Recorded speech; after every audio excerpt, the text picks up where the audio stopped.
amānī mānadō mānyō lōkasvāmī trilōkadhṛt sumēdhā mēdhajō dhanyaḥ satyamēdhā dharādharaḥ. amānī mānadō. It's something similar to earlier in the 76th stanza we had gone through darpaha darpadaha. Darpa means pride. No, one is very vain, very proud, or whatever it is. So darpaha, we went through it. Darpaha means one who destroys our pride, and darpadaha means one who gives to us pride. We went through that, means he gives to us dignity.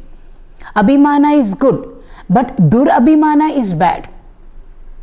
We all need to we need to be proud of our culture. We need to be proud of belonging to our country. We need to be proud of the lineage that we belong to, or the Guru Shishya Parampara that we belong to. So that's okay. Abhimana should be there. Otherwise we will become very, very negative. I am useless, good for nothing. It's not like that at all. But to become durabhimani is bad.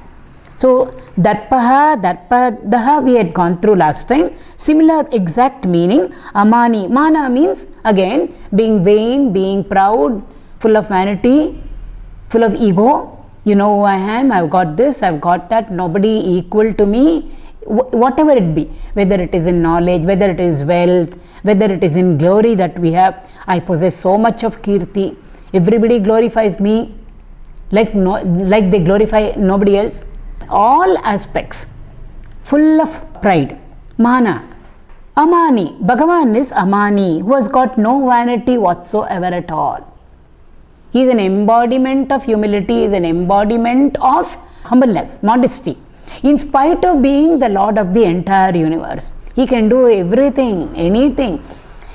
Anything we take up, there is no match for him, there is no comparison for him. We went through that also, that song of Purandara Dasuru. E pariya sobagu inyava devaralli nakan. Take up anything. No match for him, no equal to him. He excels in everything. We all, even if we excel a little bit in some insignificant, compared to everything, it is very insignificant, whatever we possess. But still we know how we glorify ourselves and how vain and proud we become, how arrogant we become. So Bhagavan has got so much that is incomparable, and yet he is amānī. There is total absence of vanity in him. In fact, he becomes bhaktādhīnaha. If we read the biographies of so many of our saints, he has even become a servant of the devotees, doing all the ordinary daily household work in the devotees' house. Different stories are there. So bhaktādhīna he is. Absolutely, he has got no false vanity at all, in spite of having so much.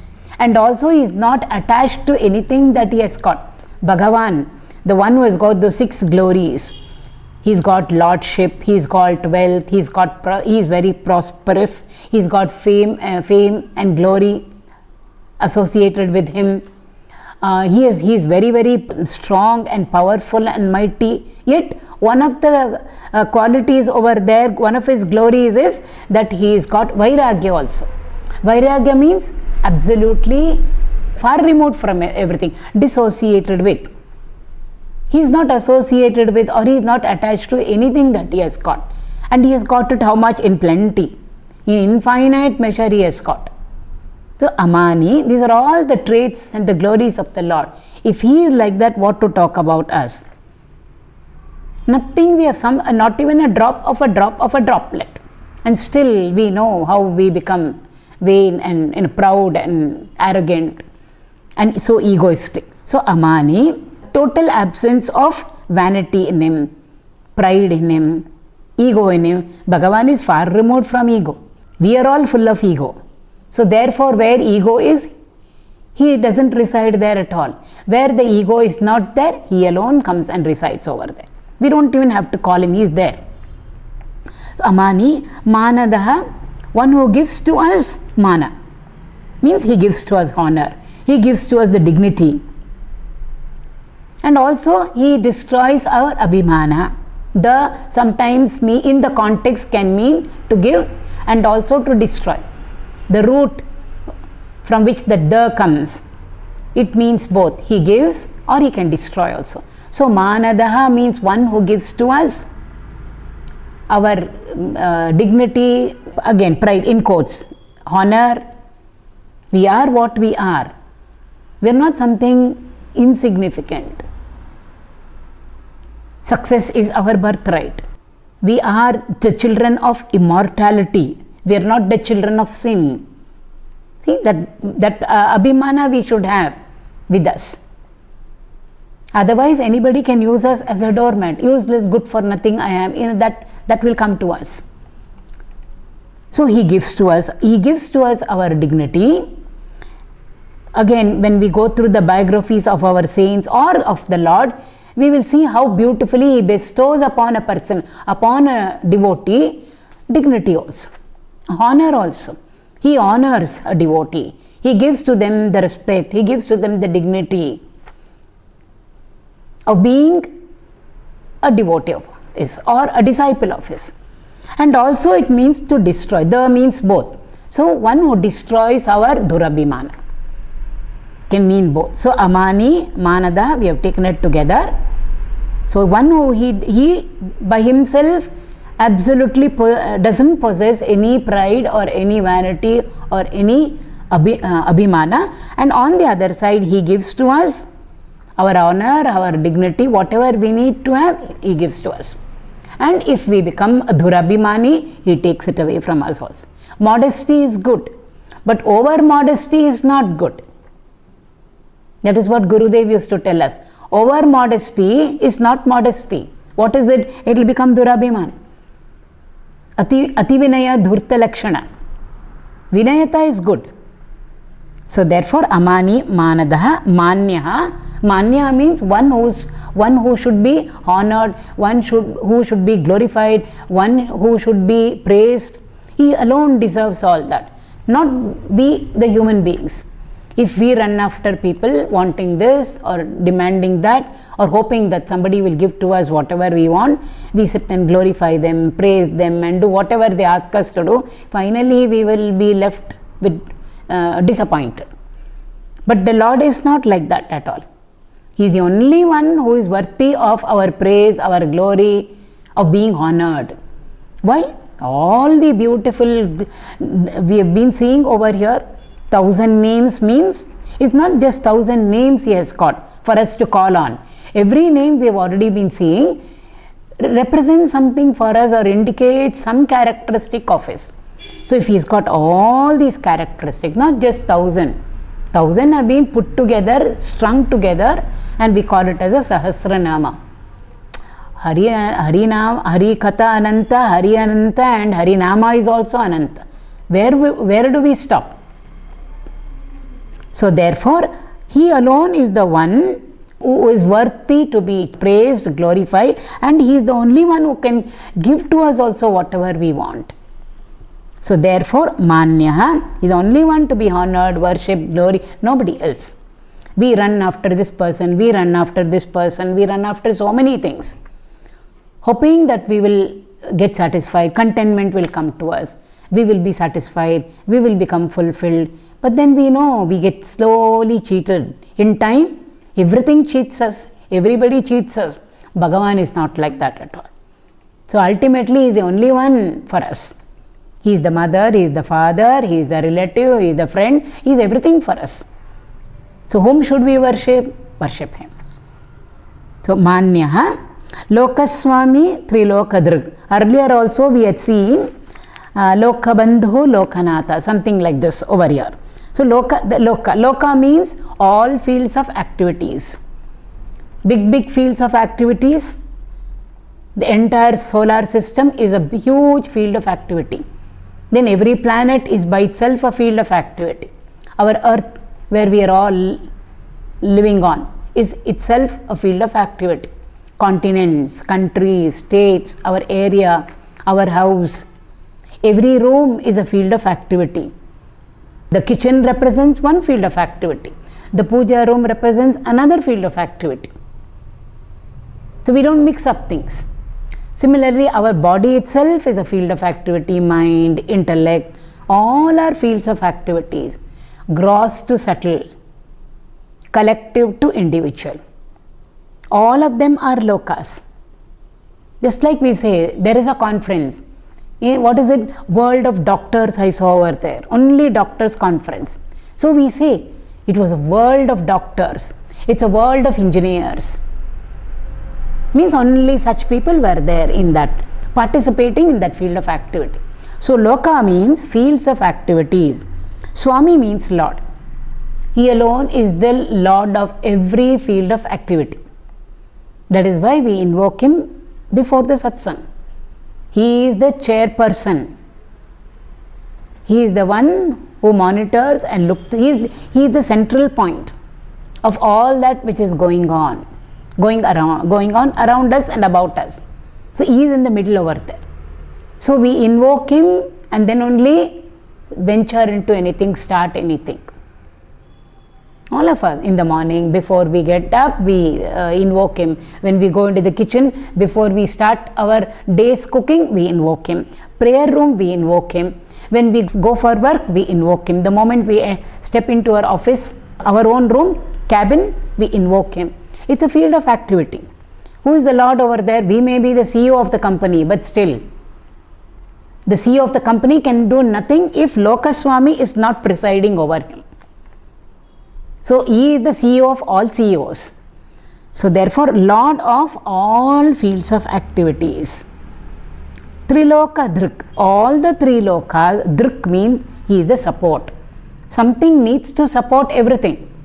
If we are all sitting, the chair is supporting us.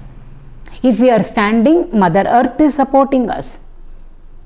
Where is Earth? Earth is being supported by space. So everything needs, if waters are running, the river bed is supporting the running waters. So everything needs a support, a platform. Who is the platform? The ultimate, greatest, largest, absolute support or platform on which all the three worlds are resting on, or all the three worlds are taking the support of Bhagavan. Three means three. In English also, 1, 2, 3. Loka means again fields of activities. What all fields of activity? Anything that comes under the category of three, which we can group as three, all of them will be triloka only. Because now we know loka means fields of activities. So we can say the three worlds. The celestial spheres, the higher lokas, we are there in the middle, Martya Loka, and the lower worlds. Three loka. All the worlds are fields of activity. Who supports? Lord alone supports the higher worlds, our middle world, intermediate world, and the lower worlds. Or we can say time. When we talk about time, we say past, present, and future. Entire past world, fields of activity. It's a field of activity. So many things we did in the past. Now in the present we are doing now something. The satsang is going on in the present. Future is yet to come. That's another field of activity. So from the standpoint of time, three. Past world, present world, future world. Who supports it? Bhagavan alone supports it. So anything that we can put under the category of three. We go through every day three states. Waking state, dream state, deep sleep state. Right now we are in the waking state, so therefore we are transacting in the waking world. Then we have a dream world full of activities. Then we enter into deep sleep world where there are no activities. So no activity itself is an activity which is happening over there. Who supports it? Bhagavan alone supports all the three states which we go through every day. Coming to us as an individual, our body is a field of activity, mind is a field of activity, intellect is another field of activity. Three loka. Who supports all the three of them? Bhagavan alone supports it. So starting from universal up to individual, macro to micro, big to small, all that which we can put under the category of three lokas. our gunas, sattvic, rajasic and tamasic. Of course, we are not 100% sattvic or 100% rajasic or 100% tamasic. We are a combination of all the three. But we are in reveling in or transacting in a sattvic world. Now, satsang is a sattvic world in which we are all in. Then, rajasic field of activity, tamasic field of activity, represented by Vibhishana, Ravana and Kumbhakarna. Vibhishana stands for sattva, Ravana stands for rajoguna and Kumbhakarna stands for tamoguna. So, the three gunas, they are also fields of activity. Depending on that, we perform or we transact. Who supports it? Bhagavan alone supports it. So, anything that we can bring under the category of this tri-group, all of them are supported only by the Lord. He is the only support for everything. Minus him, everything will collapse. It will just become zero. So, therefore, trilōkadhṛt. Sumēdhā and satyamēdhā, I am putting them together. Medha means memory actually. We can interpret it as intelligence also. We always say if the memory is good, we say very intelligent person. So both are interconnected. The memory system in us and the intelligence in us both are connected. So Su always means good, bright, constructive, excellent. So sumēdhā means excellent, sharp memory. Bhagavan has got the sharpest memory. In his computer, no calculation goes wrong. We may not calculate properly, miscalculation. So we say this I have done, and according to me, I have put in this much of effort, therefore I should get this karma phala. It may not come to us. Why? Our calculation is wrong. But in his calculation never goes wrong. So he is the cosmic intelligence. Cosmic intelligence can never go wrong. Bhagavan never ever makes a mistake. We say when we don't like something which he has given to us, we say Bhagavan did a mistake and gave this to me. I didn't deserve it, but Bhagavan gave it to me. His calculation is wrong. His calculation is not wrong. We deserved it. We desired for something, but Bhagavan checks up because he is sumēdhā and then feels that this person deserves only this much, and therefore that much only we will get. So therefore he must be, therefore in his computer memory system is very good, excellent memory. Sumēdhā is brilliant. It is. There are dark areas over there at all. Sometimes we say, I do not know, my memory system failed me, I forgot, loss of memory. In the Lord there is nothing like that at all. So intelligence, very constructive. The satyamēdhā also I am taking it along with this. Satyamēdhā means one whose intelligence never fails. Bhagavan's calculations never fail. Bhagavan, why? Bhagavan's intelligence. Therefore we say satya sankalpaha. If he wills, whatever may happen, we may try to bring in, from our standpoint, hurdles, obstacles, let me see. It's not possible at all. What are we in front of him? So when he makes a sankalpa or when he wills, sure it will fulfill itself. Definitely it will fulfill itself. That is why Dasaru has written Hari Chitta Satya Narachitta Lavalesha Nadayadu. He says Hari Chitta only is truth. Satya Sankalpa is. He wills something, or let's say a thought has come to the Lord, it will automatically get fulfilled. He doesn't need anybody, he doesn't need anything to get to the fulfillment of that, to accomplish it. We are not like that at all. Most of the time our sankalpas are all opposite of Satya only. So therefore Satya Sankalpa, he never ever fails. Bhagavan never ever fails. He is Satya Sankalpa, truthful. Dharma he represents, truth he represents. So sumēdhā and satyamēdhā is. Mēdhajō, ja means to be born. Medha over here is a type of a yajna. There are so many yajnas, homas we can say, which are all there in the karma portion of the Vedas. So one of them is called as mēdhā. There we can say they are sacrifices or they are yajnas. So mēdhajā means one born out of the sacrifice. Now we already know, because we have gone through the Bhagavad Gita, that all our activities, karma which we do, actions that we do, activity that we do, can all be converted into yajna. Bhagavan tells us, make your work worship. Divinize your work. When we divinize our work, our karma will become a yoga. Karma yoga it will become. Or our work will become a worship. Or our karma will become a yajna. So when all our karma, individual or collective karma, when it is all performed in a yajna mood, yajna attitude or yajna bhava, Bhagavan has to be there. That is the meaning of mēdhajā. Means he is born out of it, means he has to come. His presence will be felt there, and whatever karma pala has to be given, it sure will come to us. Yajnat bhavati parjanya. So many times when a large satsangs take place, it can be Bhagavad Saptaha, Ramayana Saptaha, it can be a Bhagavad Gita, 7 days program or a 15 days program taken by a great Acharya. All of us are going over there for satsang. So many of us. All of us, with what bhava will we go there? We will go with the yajna bhava to listen to the master. Master is imparting the knowledge to us with yajna bhava.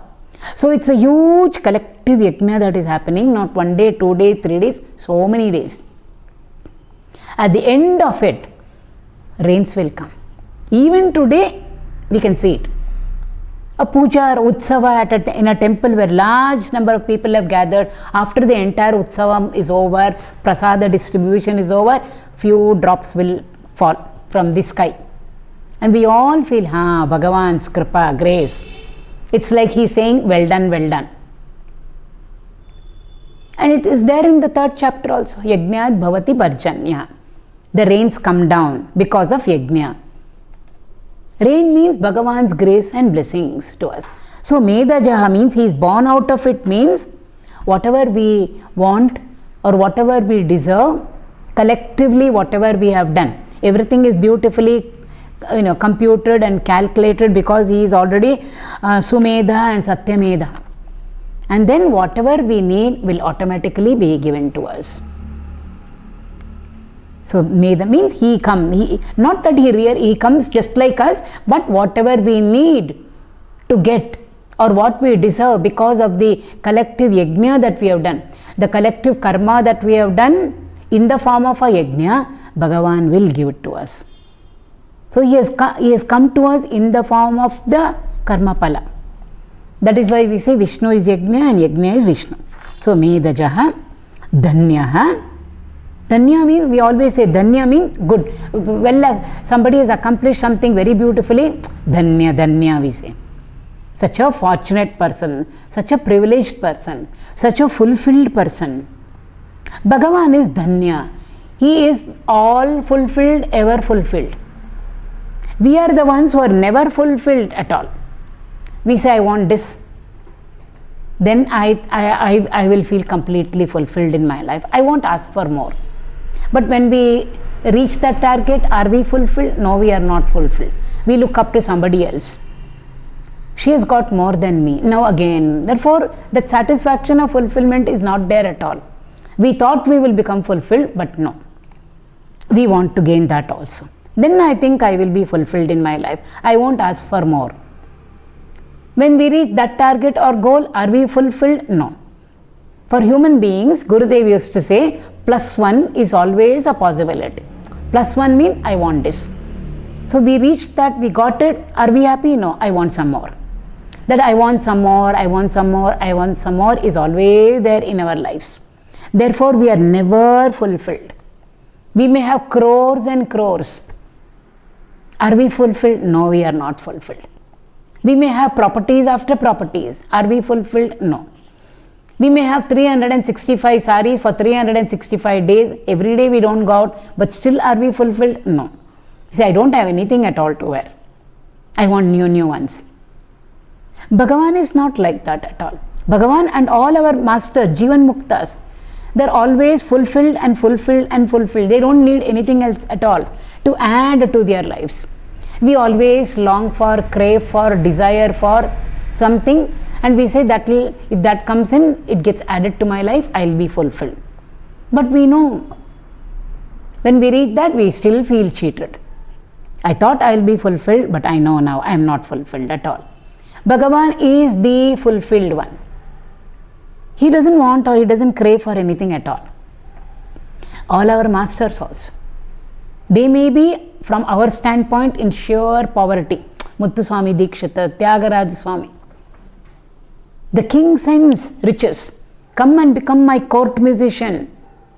You will get titles, you will get glory, your life will get taken care of, you will be comfortable.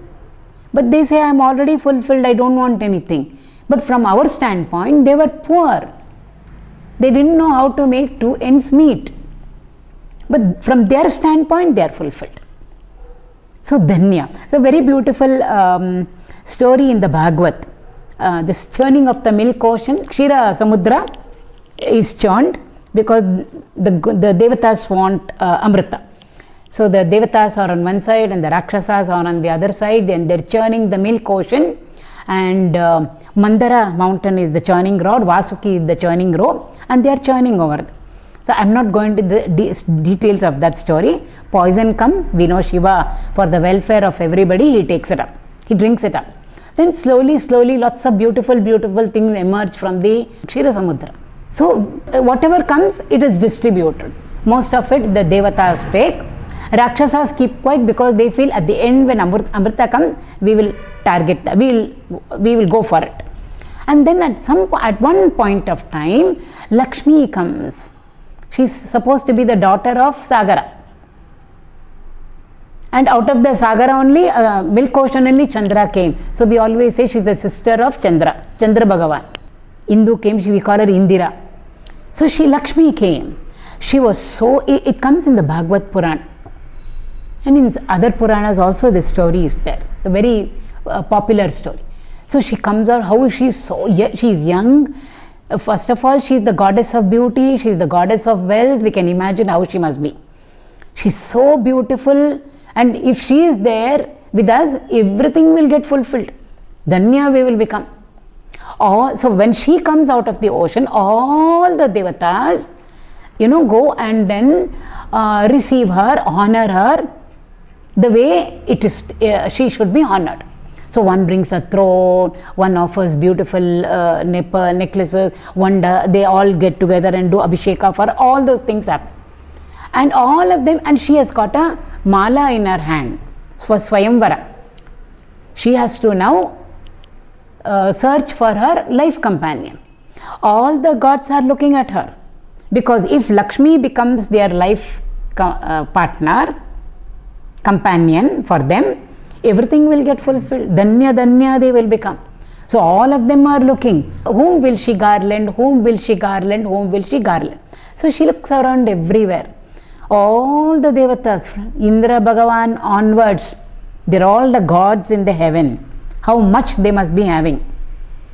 She doesn't see anybody dhanyaḥ, in dhanyaḥ attitude. All of them are feeling unfulfilled, therefore they are craving for Lakshmi's companion, in spite of having their own wife. She looks around, she doesn't want such a person at all. She wants a person who is a dhanyaḥ, who is completely by himself fulfilled. So when she looks around, she finds Vishnu. And what is he doing? He is totally indifferent. It's like almost he is turned to the other side and not at all bothered. Whether Lakshmi is going to put the mala on my neck or whether she doesn't put the mala on my neck, I am more than fulfilled. So I don't need her at all to become fulfilled. That is the attitude which he is standing over there. If she accepts me as the life companion, fine. If she doesn't accept me as life companion, also I am fine. Why? I am more than fulfilled within myself. I don't need anybody else or anything else to make me feel dhanyaḥ, to make me feel fulfilled. She said, that's the person I want. That is the type of person I want as my companion. So she goes and garlands him. dhanyaḥ. So even before Lakshmi can come and garland him and become his consort, so Lakshmi, Narayana, fulfilled. Together they are fulfilled. Even without her, he was in the dhanyaḥ attitude. He was in the dhanyaḥ state. How fortunate he must be. How fulfilled he must be, we can't even understand. How contented he must be. That is the person whom I want to invoke, says Purandara Dasaru. Hadidare ninnanne haduve, bedidare ninnanne beduve. Why? You are the one who is totally fulfilled. I will only invoke such a person, is what all our masters say. So, dhanyaḥ, satyamēdhā we have already finished. Dharādharaḥ, dharani, mother earth. Dhara again means support. The name is different, but this meaning has come earlier for other namas of the Lord. Dharādharaḥ means one who is the sole support of earth. Without him, Mother Earth will not exist. Therefore, we say she depends on him. So he becomes the independent and she becomes the dependent. So the dependent normally is called as the consort of. So therefore, Bhudevi is the consort of Vishnu. Why? He is the support for her. And over here, in its largest perspective, it doesn't mean only earth. Earth here stands for all matter, Prakriti. So the entire realm of matter has its support in the Lord only. It rises from the Lord, stays in the Lord, exists in the Lord, and finally it will disappear also into the Lord. Therefore, he is called as dharādharaḥ. He is the ultimate support. We've already seen trilōkadhṛt. Support for everything. Anything needs a support.